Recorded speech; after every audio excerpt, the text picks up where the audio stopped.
મહીસાગરના કડાડામાં એક પિતાએ પોતાની પુત્રીને જાતિ પ્રમાણપત્ર ન મળતા આપઘાત કરી લીધો એવા આક્ષેપ લાગ્યા છે અને આ કારણે અત્યારે મોટી સંખ્યામાં સ્થાનિકો કડાણા પહોંચ્યા વિરોધ કરી રહ્યા છે, મામલતદારને આવેદનપત્ર આપી રહ્યા છે, કલેક્ટરને આવેદનપત્ર આપી રહ્યા છે અને કડક કાર્યવાહીની માંગ કરી રહ્યા છે। વધુ વિગત સાથે સંવાદદાતા કૌશિક જોશી આપણી સાથે જોડાયા છે। કૌશિક, આપની પાસેથી જાણવું છે આખો મામલો શું હતો કે જેના કારણે પિતાએ આપઘાત કરવો પડ્યો?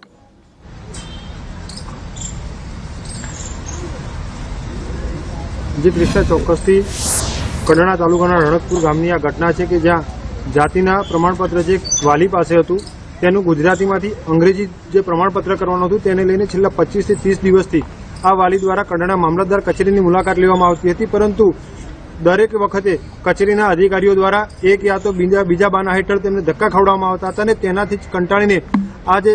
દીકરીના પિતા છે તેને ઝાડ સાથે લટકીને આત્મહત્યા કરી હોવાનો પરિવારનો આક્ષેપ છે। ત્યારે આ સમગ્ર બાબતે કડાણા પોલીસ દ્વારા આ સમગ્ર બાબતે તપાસ હાથ ધરવામાં આવી રહી છે। જો કે આ વ્યક્તિ પાસેથી જે સુસાઇડ નોટ મળી છે તેની પણ તસપલસીય તપાસ હાલ પોલીસ કરી રહી છે, પરંતુ તેની સાથે સાથે ગ્રામજનો તેમજ સ્વજનોની માંગ છે કે જે આ મામલતદાર આ ઘટનામાં દોષિત છે તેની સામે કાર્યવાહી કરવામાં આવે, પરંતુ પોલીસ આ સમગ્ર બાબતે તપાસ હાથ ધરી રહી છે અને પોલીસનું કહેવું છે કે આ જે પ્રેસ નોટ મળી છે તેમજ અન્ય જે પુરાવા છે તે એકત્ર થાય ત્યારબાદ જ આ સમગ્ર બાબતે કાર્યવાહી હાથ ધરવામાં આવશે, જેને લઈને સ્થાનિક લોકો તેમજ પરિવારજનો જે છે તે હાલ કડાણા પોલીસ સ્ટેશન પહોંચ્યા છે અને પરિવારની માંગ છે કે જ્યાં સુધી આ